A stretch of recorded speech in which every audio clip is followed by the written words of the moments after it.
Hello students, आज आपको मैं एडिशन रिएक्शन ऑफ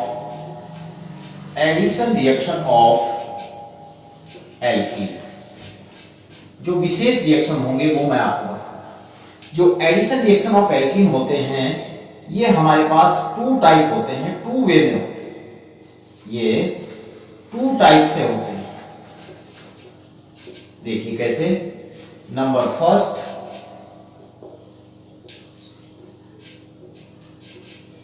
एक यदि हमारे पास यहां पर एक तो होता है आयनिक मकेनिज्म और दूसरा होता है फ्री रेडिकल मैकेनिज्म।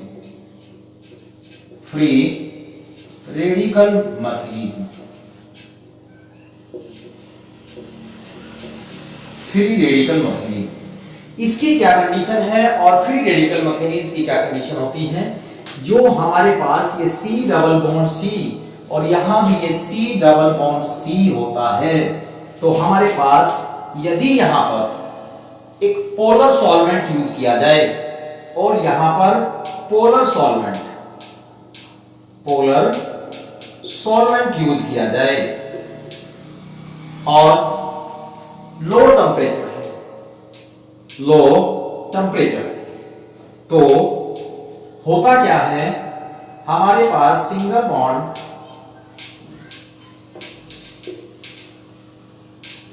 आयन बनते हैं। पोलर सॉल्वेंट हो, हमारे पास पोलर सॉल्वेंट हो और लो टेम्परेचर। पोलर सॉल्वेंट वो होते हैं जिसमें दो ध्रुव होते हैं, नॉन पोलर सॉल्वेंट होते हैं जिसमें एक भी ध्रुव नहीं होता। और यदि इसकी बात कर लेते हैं तो ये यहां पर नॉन पोलर सॉल्वेंट और हाई टेम्परेचर, यहां फ्री रेडिकल मैकेनिज्म होती है।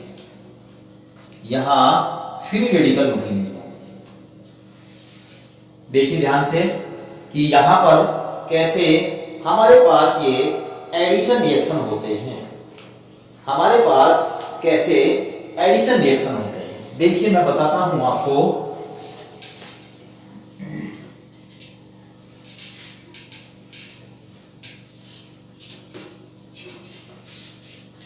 देखिए यदि हमारे पास यहां ये एल्कीन हमारे पास है, तो इस एल्कीन में यदि आप हाइड्रोजनेशन कराते हैं, यानी कि यहां प्लस H2 कराते हैं और यहां डबल बॉन्ड C और C प्लस H2 कराते हैं, तो यहां जो है अगर निकिल आपने कैटेलिस्ट किया है तो आपको 200 से 300 डिग्री सेल्सियस टेम्परेचर लेना होगा, 200 से 300। और यहां पर यदि आप हाइड्रोजनेशन कराते हैं तो यहां आप किसकी उपस्थिति में, प्लेटिनम और प्लेडियम की उपस्थिति में यदि कराते हैं तो यहां आपको नॉर्मल रूम टेम्परेचर लेना होगा।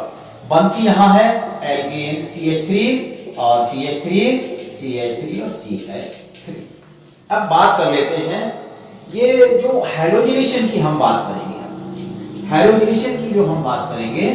हैलोजनेशन में जो हम हैलोजनीकरण करते हैं, तो हैलोजनेशन में जैसे कि हमारे पास जो ये सिस कंपाउंड है CH3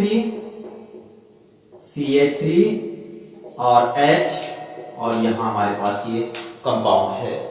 अगर हम यहां सिस कंपाउंड की बात करेंगे तो सिस कंपाउंड में जो हमारे पास यदि यहां पोलर सॉल्वेंट, यहां प्लस में Br2 के साथ रिएक्शन कराएं और यहां कोई पोलर सॉल्वेंट दिया गया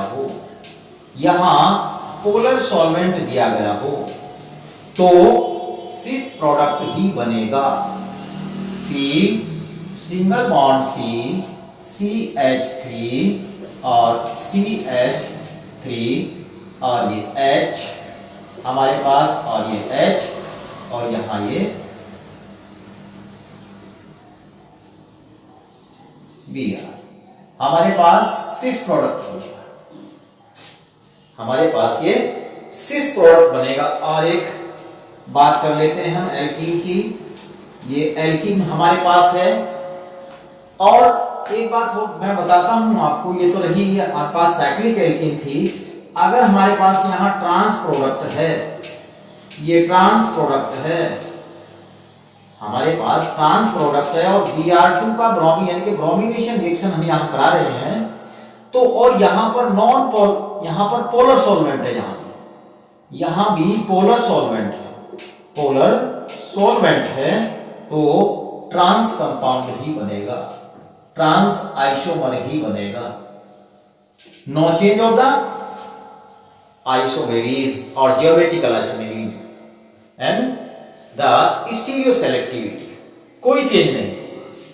लेकिन यदि ये हमारे पास सॉल्वेंट चेंज हो जाता है,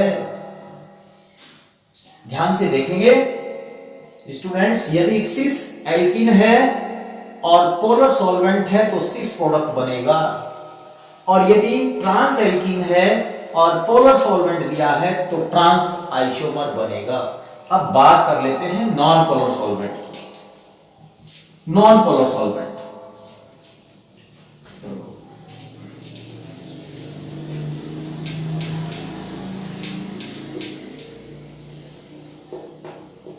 दूसरी एल्कीन देखिए, जो एक मैं एग्जांपल और बता देता हूं आपको साइक्लिक का। अगर पोलर सॉल्वेंट है प्लस आप Br2 कर रहे हैं, ब्रोमिनेशन कर रहे हैं, तो यहां पोलर सॉल्वेंट है, पोलर सॉल्वेंट है, तो यहां क्या बनेगा? अगर हमारे पास पोलर सॉल्वेंट तो यहां पर कार्बनिक एटायन इंटरमीडिएट बनता है, यहां पर इसमें ट्रांस, इसमें जो है ट्रांस एल्कीन बनेगी। ये अब बात करते हैं नॉन पोलर सॉल्वेंट की। अब बात कर non polar solvent, Br2 is equal to, यहां मैंने CCl4 ले लिया, ये नॉन पोलर सॉल्वेंट, Br2 और इक्वल टू यहां CCl4 नॉन पोलर सॉल्वेंट लिया है। अगर हम सिस कंपाउंड की हम बात करते हैं, तो सिस कंपाउंड में दो कंपाउंड यानी कि एनांटियोमर्स बनते हैं। देखिए इसकी जो बात कर लेते हैं हम, 2 एनांटियोमर बनते हैं, Cl और Cl, ये H और PH, PH और H, प्लस PH, PH और ये हमारे पास H, Cl, H और ये Cl, ये दोनों एनांटियोमर होंगे।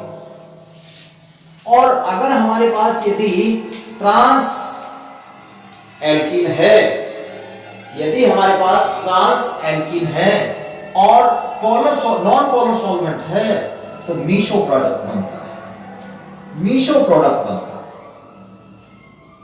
मीशो प्रोडक्ट बनता है, मीशो प्रोडक्ट,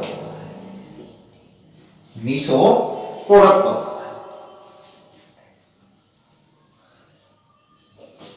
नोट कर लीजिए।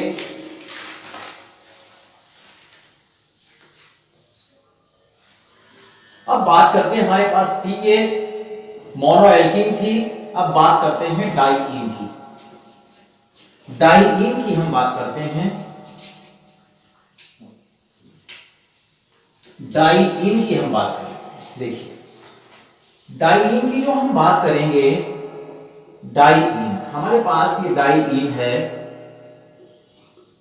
प्लस Br2 प्लस Br2 और नॉन पोलर सॉल्वेंट हमने लिया, बेंजीन ले लेते हैं, कार्बन टेट्राक्लोराइड ले लेते हैं, या CH2 ले लेते हैं, या बेंजीन ले लेते हैं, कुछ भी ये नॉन पोलर सॉल्वेंट, कोई सा भी हम polar solvent non polar solvent ले सकते हैं। देखिए इसकी मैकेनिक्स, देखिए इसमें कौन सा प्रोडक्ट स्टेबल होगा या मेजर प्रोडक्ट होगा।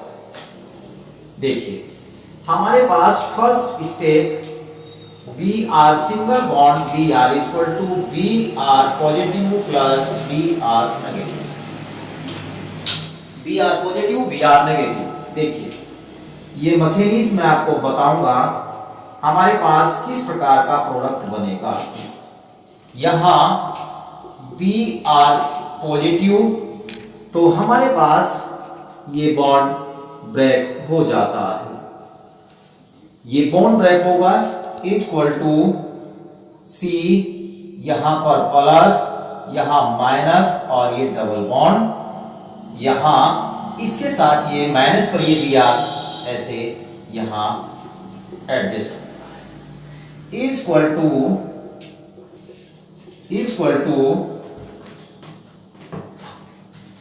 ये Br जो आयन है, ये Br आयन इस यहां पर ब्रोमोनियम आयन बना लेता है, ब्रोमोनियम आयन बना लेता है। अब यह है ब्रोमोनियम आयन, देखते रहिए आप, यह है ब्रोमोनियम आयन पॉजिटिव। अब दूसरा न्यूक्लियोफिलिक रिएजेंट जो हमारे पास है, ये न्यूक्लियोफिलिक रिएजेंट इसको अटैक करता है। जब ये इसको अटैक करता है तो ये बॉन्ड आता है और देखिए इसको अटैक करेगा तो ये बॉन्ड यहां और ये बॉन्ड ऐसे। हमारे पास जो प्रोडक्ट बनेगा, हमारे पास प्रोडक्ट बनेगा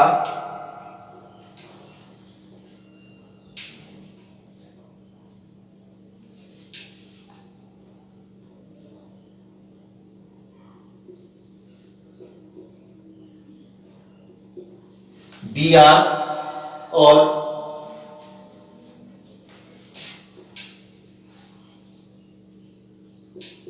Br प्लस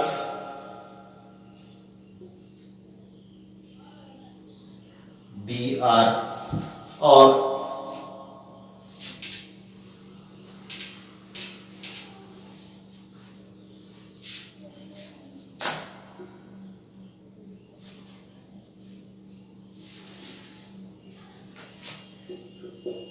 Br और ये Br। देखिए हमारे पास जो मेजर प्रोडक्ट है, ये मेजर प्रोडक्ट है, फर्स्ट जो है वो मेजर प्रोडक्ट है, ये फर्स्ट मेजर प्रोडक्ट है।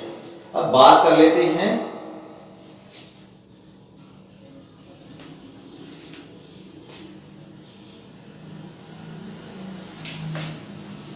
Cyclic alkene. साइक्लिक एल्कीन, तो साइक्लिक एल्कीन में ये Br प्लस ये बॉन्ड हमारे पास ऐसे ब्रेक होगा, यहां पर नेगेटिव और यहां ये पॉजिटिव। अब देखिए हमारे पास ये Cl एट कहां पर नेगेटिव चार्ज, यानी कि Cl यहां पर ऐसे, ये पॉजिटिव चार्ज, क्लोरोनियम आयन बन जाता है। तो क्लोरोनियम आयन में हमारे पास जो Br न्यूक्लियोफिलिक रिएजेंट है, न्यूक्लियोफिलिक रिएजेंट इसको अटैक करेगा और ये बॉन्ड यहां जाएगा और ये Cl के पास जाएगा। तो आपका फाइनल प्रोडक्ट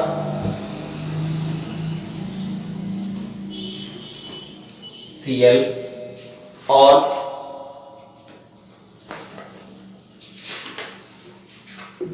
Cl और यहां ये Cl, para position, para dichloro cyclohexene. ये कुछ विशेष रिएक्शन थे जो मैंने आपको बताए।